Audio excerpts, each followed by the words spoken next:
তোমার প্রেমে হে রব হৃদয় হলো মগ্ন, তোমার নূরের ইশারায় জীবন হলো ধন্য।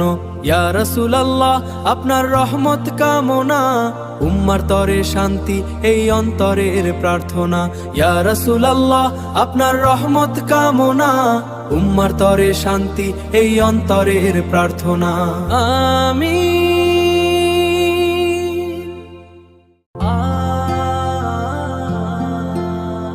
তোমার প্রেমে হে রব হৃদয় হলো মগ্ন, তোমার নূরের ইশারায় জীবন হলো ধন্য। ইয়া রাসূলুল্লাহ আপনার রহমত কামনা, উম্মার তরে শান্তি এই অন্তরের প্রার্থনা। ইয়া রাসূলুল্লাহ আপনার রহমত কামনা, উম্মার তরে শান্তি এই অন্তরের প্রার্থনা। আমিন।